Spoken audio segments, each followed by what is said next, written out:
weary strum of strings, which accompanies an even wearier whisper, tugs us into a world far beyond the frozen northern sea, whose menacing skies above exhibit the foul nature as the dirt floor beneath it, as astral bodies, namely the sun and the moon, viciously turn on each other, like the bodies of flesh, burning and tearing the skies asunder.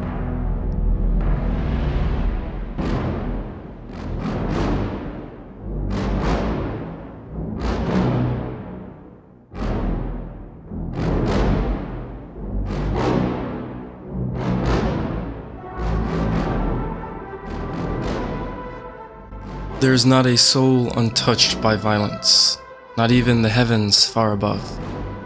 Vinland Saga is a place abundant in paradoxes, and wholly missing a paradise for those who can't live in this world no more. We hope, we strive, we fight for paradise. But are we pitting ourselves into another paradox? Hating others to protect our beloved, slaughtering a numberless crowd for peace, paradoxically wishing for an honorable death by murdering the strong and weak alike, whilst desperately preserving our own life at the face of death in the besotted and twisted pursuit to Valhalla. Before proceeding onwards, it's important to consider the lyric as a monologue of Thorfinn, recounting his experiences as a warrior and strongly warning about the psychological, social, and spiritual torment such a bloody path awakens.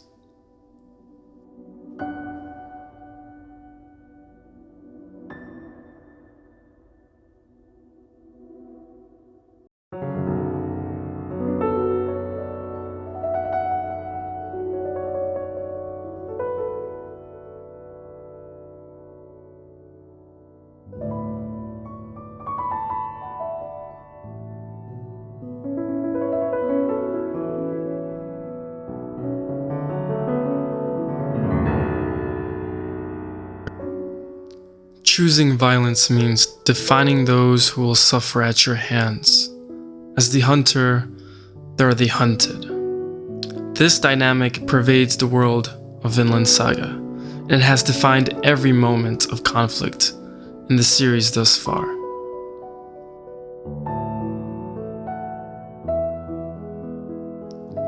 An active voice breaks forth.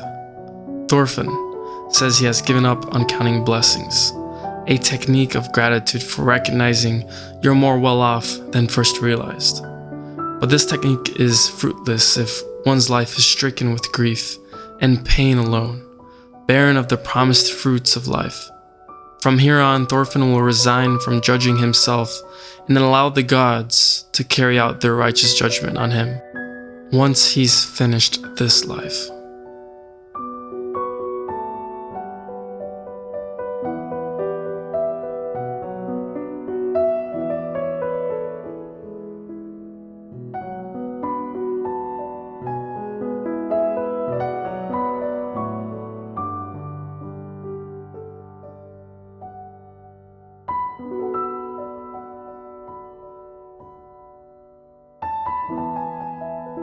Thorfinn is disheartened by what he's lived for and longs for change. The paradox that Thorfinn speaks of is the schism of conflict that opens between the characteristics of a Viking warrior and a true warrior: meekness, forgiveness, mercifulness, gracefulness, patience, and compassion, all of which are viewed as weak in the eyes of a Viking, but admired in the eyes of a true warrior.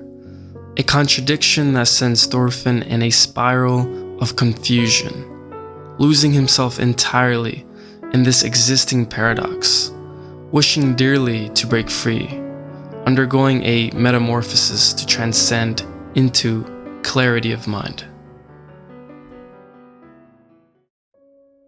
The well of hatred that boils deep within Thorfinn brims and spills over, its scalding heat burning Thorfinn's conscience. In the spiritual journey Thorfinn undergoes in the slave arc, he realizes that hatred is antithetical to spirituality, while love nourishes the soul. This line is a stark depiction of the consequences of hating the world and how we become the object of our own hatred.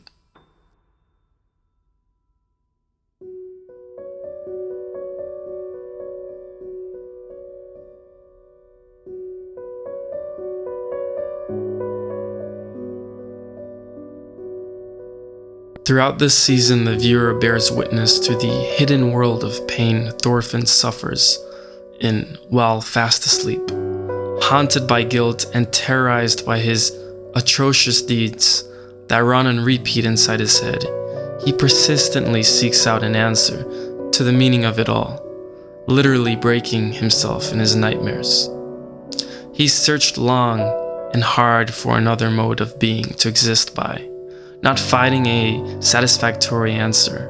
But as the season draws to a close, he ascertains that longed answer, as it's implied when he says these answers, indicating he's found them. To live compassionately and find Vinland, far from the reach of any king, in the corollary of war, becoming a true warrior.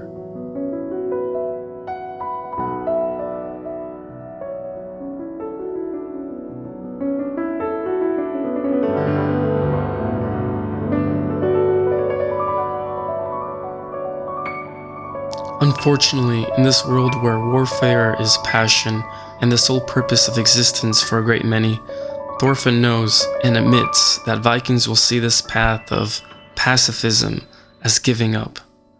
Too many, it's a surrender. But Thorfinn was merely a boy who was consumed by his hell-bent desire for retribution.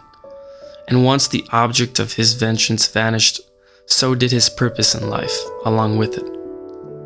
It's because of this kenotic moment he needed a new reason and mission to live by, reanimating his cold corpse and springing forth into motion, a move to Vinland.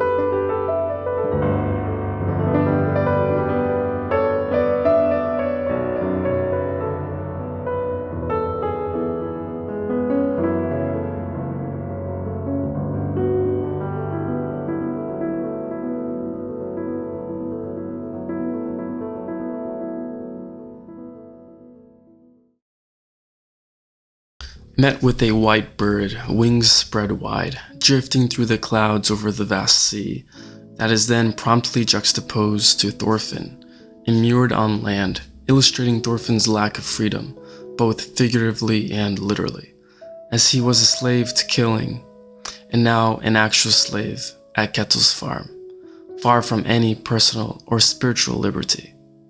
In Thorfinn's wake, although free from the nightmares that haunt him, when his eyes close, he is still restrained by the helm-horned, sword-wielding Viking tradition, indicating he is yet to break entirely free of the warrior's grips. Further, the scarecrow or person of sticks represents Thorfinn, as the editing style sees him fit the outline of the scarecrow. Thorfinn being represented as a scarecrow is clever because he scares off the people who come near to him, though many haven't left alive. Interestingly, the Valkyries graciously lift and carry Thorfinn up a hill, as if some funeral rite, like they would after the honorable death of a warrior in battle, taking him up to Valhalla, to be rewarded, carrying his geared helmet and sword in the rear, which connects to the notion of Thorfinn's symbolic death insofar as his meaning in life and his dying violent spirit.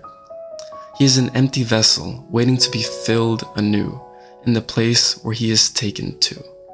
Thorfinn is relocated where he observes a familiar face Einar work tirelessly on the soil from afar, learning the skills of farming. The following scene depicts Snake engaged in his leisure read of the Bible to the Old Master, as the preachings of the gospel become an increasingly important moral foundation for Thorfinn's character.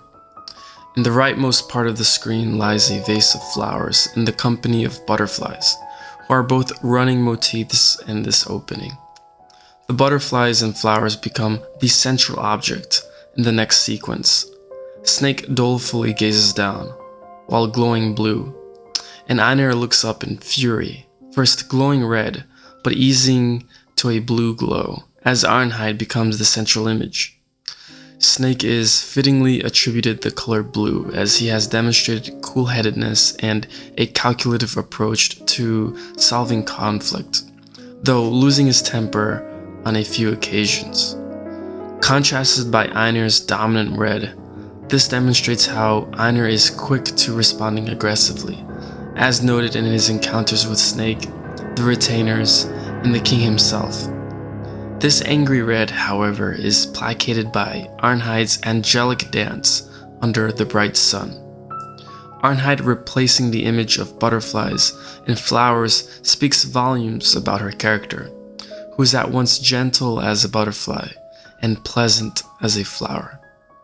Arnheid is replaced by a distant, warm memory of her beloved, Garner, and her late child.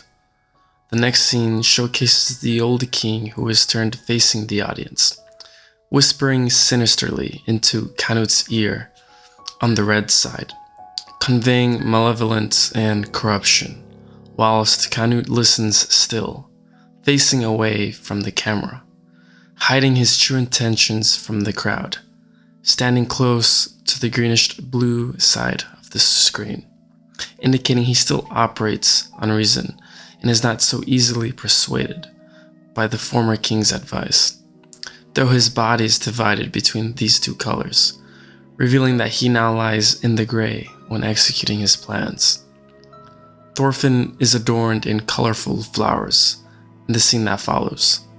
He is contrasted by the gray background and dead pasture, which sees butterflies take flight from the ground to the foggy air, symbolizing the change in Thorfinn's character, as now a figure designed to terrorize is embellished in flowers, illustrating the kindness that Thorfinn begins to radiate, and the swarm of butterflies in the background embody the very notion of change, because butterflies are recognized by their metamorphosis, change from ugly larvae to flying beautiful creatures, much how Thorfinn transforms into a better, more beautiful person, as said by the great Canute himself.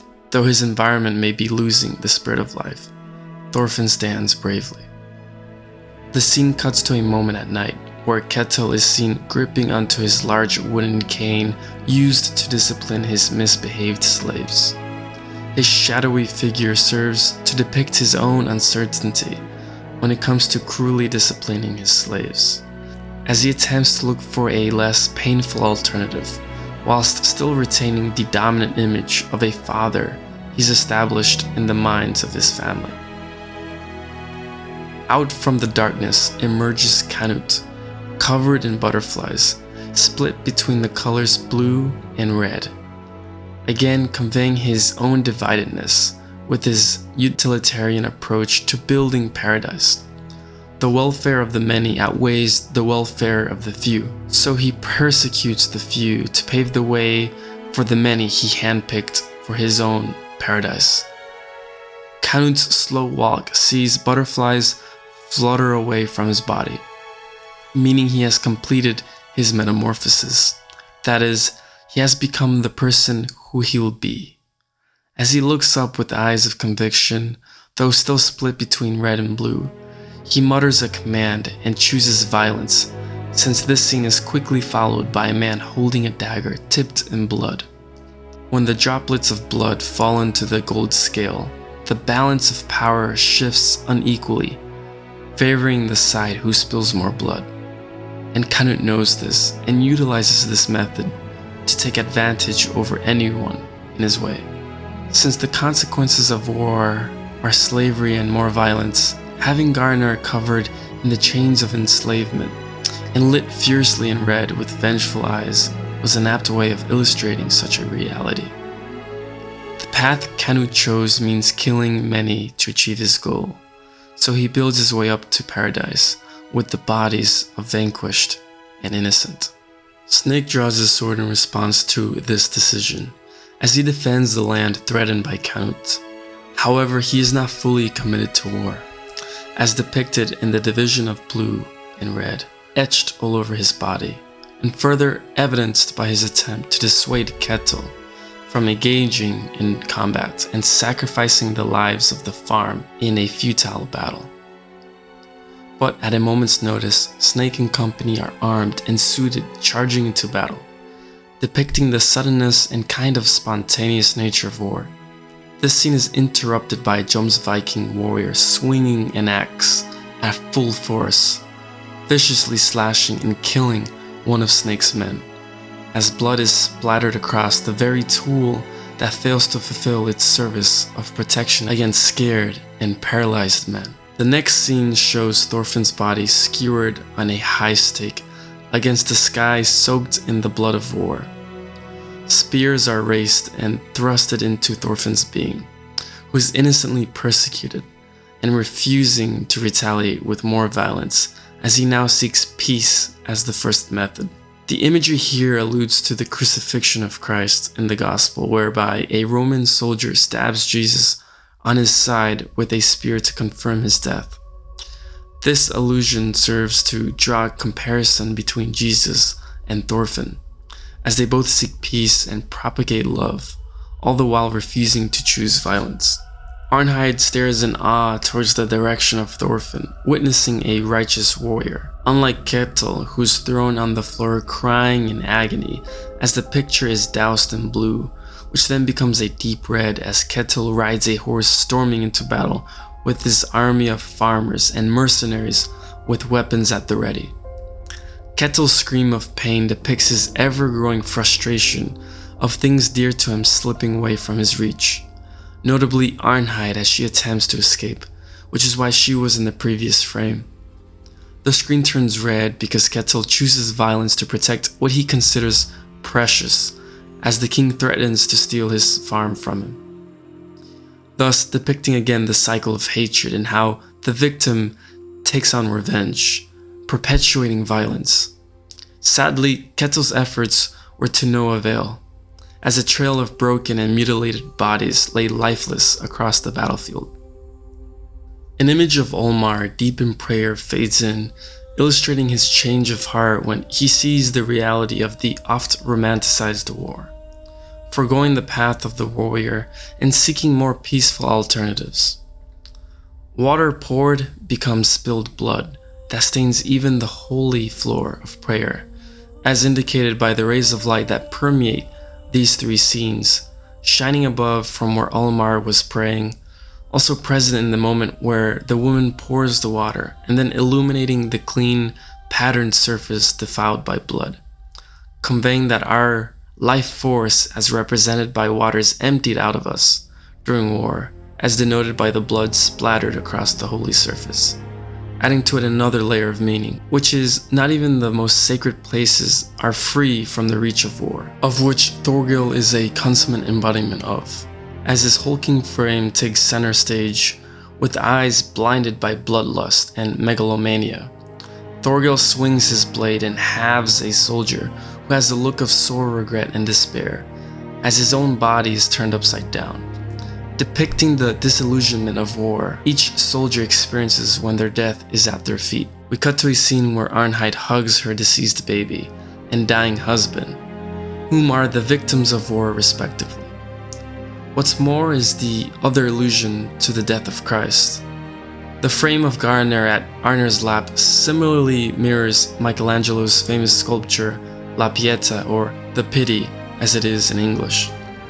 The purpose of this is to convey the sorrow in Mary when she found out her son was crucified, even when he was innocent. Arnheid and Mary share the grief that is suffering from loss at the hands of our violent, cruel nature. Arnheid then reminisces once more in the pleasant memories of the distant past where her beloved still played together joyfully. Soldiers take aim at each other and opposing sides are branded as enemies in warfare, perpetuating the falsity that we all have enemies, a falsity that Thorfinn stands to correct.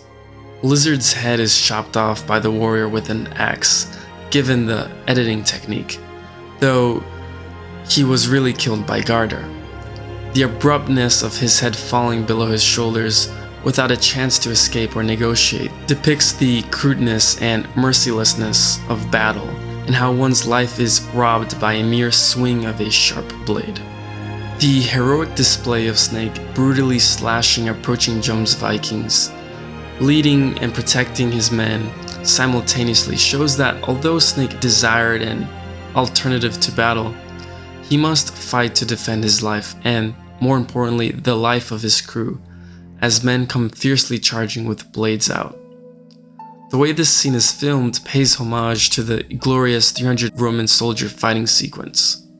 Thorfinn's wounded body is up in flames from beneath as war intensifies, or as his guilt begins to diminish him to ash.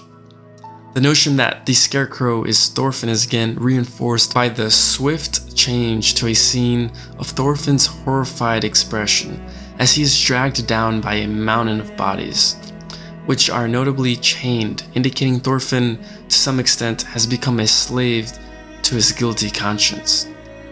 The crevice above narrows each passing second as he falls back into the warrior's pit. More awful sights of war come across the screen, and Thorfinn, however afraid, clenches his fists in conviction. He will find an end to unnecessary violence and death, and promote peaceful exchanges. Now his whole body is set ablaze in this path to finding peace, or again it may very well be the guilt burning deep within him. In any case, he is set on the path of the true warrior.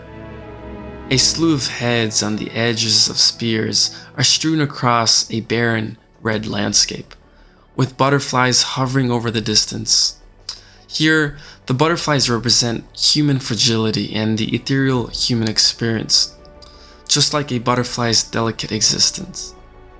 The following scene shows a throng of cemeteries with a single woman mourning the loss of a loved one, as the sun sets in the distance. This further illustrates the aftermath of war and how many of the dead don't have families that live long enough to grieve their deaths. Subsequently, Thorfinn's shadow is among a brooding forest, conveying his feeling of confoundedness in his journey. Or the eerie image serves to illustrate his perpetual state of being haunted by a nightmarish memory. The next three sequences depict Thorfinn breaking the cycle of violence. Garda grips his sword tightly while still shackled in the wrist, then in a blind fury, followed by Einar and Thorfinn shaking hands. The first two, enslavement and revenge, are two fundamental conditions in the cycle of violence, but Thorfinn interrupts the cycle by instead choosing peace as noted by the congenial handshake of camaraderie. Thorfinn's burning body, as evidenced both visually and in the synchrony of the verse, burning up and fading away, collapses, and the butterflies from within break loose and shoot to the sky before the body crashes on the patterned surface, acting as a symbol of death and rebirth. His change is complete and his resolve hardened. Thorfinn wakes again, laying across the gravel-laden shoreline, closer to the sea than at the start of the opening. He stands only inches away from the sea's ebbing promise of freedom. As Thorfinn slowly raises his head and sees a blurred image of Thor's on another shore waving at him, Thorfinn is beginning to see the point of Thor's message, oh so long ago. The landscape transitions to a vibrant image of the sea. When it looked like the distance between Thor's and Thorfinn seemed small, there's in actuality an ocean of knowledge between the two of them. Or this scene illustrates Thorfinn's vision of Vinland is beyond what Thor's could ever see or build. Interestingly, the land Thor's inhabits is notably grey and infertile, featuring large boulders that occlude the background, which is promptly contrasted by the vast and borderless background of the ocean, further enhancing the meaning of the latter interpretation. Such as the metamorphosis of a butterfly, From crawling in the depths of the narrow pits of warfare to sprouting wings of freedom that transcend from that pitiful and horrible place of violence and vengeance, Thorfinn takes flight toward a place free from war and slavery. Vinland.